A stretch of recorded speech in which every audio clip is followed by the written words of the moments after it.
Sweet Jesus, thank you for being with us in thick and in thin, teaching us to sacrifice for our brothers and sisters in need. Help us to see you in them, and with all our hearts, bring them comfort. Amen. Well, I want to thank you, dear heart dwellers. Thank you so very much for providing for the poor on the mesa. We were able to buy wood for 10 families, 3 on the reservation and 7 living out on the mesa who used basically sagebrush to heat their homes with. They are too poor to buy a chainsaw, and most do not have adequate transportation, so it's very hard for them to get wood. So this is a wonderful thing you did for them, and pictures will be coming soon. I just heard the Lord say, when I was cold, you wrapped me in a blanket of love.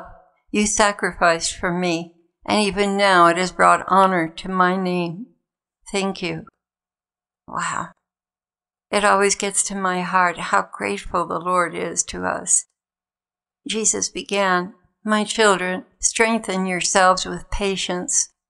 There are things planned against you that only brotherly love and patience will derail. The enemy is counting on a hasty response, to be irritated for little things that go awry. He wants you to overreact, so he has planned many things, one after another, to set you off and against your brother or sister. Do not allow this. You have all made mistakes before. So if someone makes a mistake or does not do what was expected of them, do not react in anger. I don't react with you in anger. You should never react in anger with your brother or sister.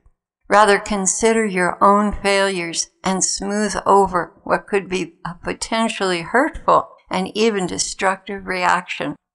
Well, there's a little history behind that. He began speaking to me because I think I've had at least 7 things that went wrong today, and most of them, they just added up and I was ready to go right over the edge.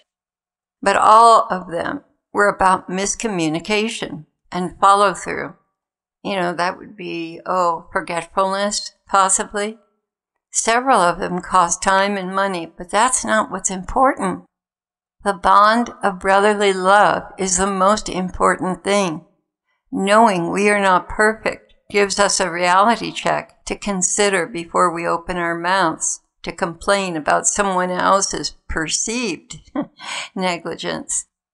And carefully doing things with intention and concentration will also short-circuit different kinds of negative reactions. The enemy is looking to cause alienation, division, and separation, hard feelings. He's always wanting to bring us down a notch, guys. Always. He schemes against us, focusing on our shortcomings. In other words, we may be doing something without really concentrating on it. You know how it is when your attention is drawn away from the task at hand? Or perhaps we don't stop to ask about how much garlic to put in the pesto, thinking 3 hands of garlic is the same as 3 cloves. Yikes! But the Lord turned it to good.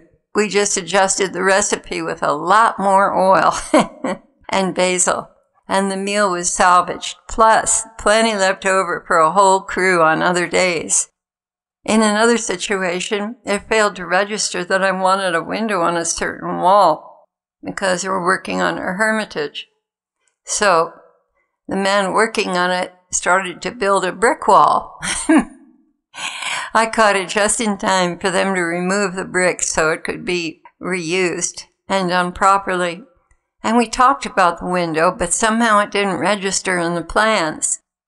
So the man who was helping us did what he thought made the most sense. Dear ones, these are little contradictions that life presents to us. And just before the satanic feast of Halloween, the practitioners are working hard to earn credits with Satan because they're looking for favor with him and a promotion. Miscommunication is used to cause disagreement and strife, ultimately bringing bad feelings and division But if we refuse to become resentful or angry, those plans fall through, and we pass through them as though they were a stream only ankle deep. You may say something correctly, but a demon intercepts it. I mean, this is real, guys. He changes the meaning and sends it right on its way to the other person to confuse and alienate them. I cannot stress to you enough that this is a reality. It really happens, and happens all the time, because Satan is forever lying about your brother to cause separation and resentment. Miscommunication is one of his most effective tactics because it breeds distrust. Brotherly love and patience are your only recourse, dear ones. Don't become angry or speak deprecating words against one another. Guilty. But recognize how many times we have failed to understand others when they're speaking to us. In fact, there is nothing in this world we have not failed at one time or another. That's the great equalizer. And I had a message for you, sharing Nana's journey from her childhood into the Lord's arms. But somehow it didn't get put up and you missed it. But I'm really enjoying the fruit of the messages the Lord has given us and seeing just how deeply many have grown. What is a challenge for me is seeing them passing me by in holiness. I get two reactions. The first is the enemy trying to incite insecurity and jealousy. And the second is, Lord, I see them growing deeper and really passing me by in dedication. I think I must be lukewarm and lazy. At that point, the Lord began to speak to me. But Claire, my beloved, your race is not over yet. You still have your mountains to climb. There still is growth for you just ahead. I'm not retiring you. Far from it. You will be growing as we climb together until the day I come for you. I will be here, living inside of you and walking beside you, teaching you the ways of love. And your motherly influence is needed, very needed. So we will continue on this climb, not by your strength, or you would falter, but by our strength.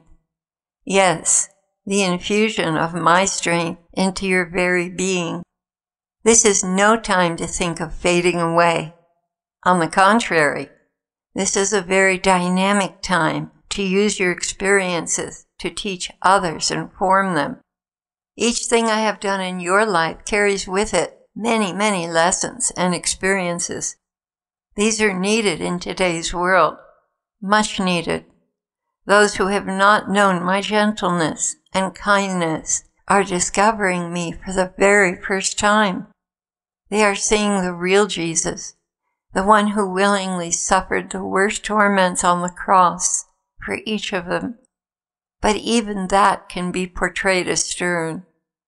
No, that's not the right picture altogether. I want them to see the mothering side of me. I want them to know my tenderness as I dress their wounds and lead them on a path they never dreamt of.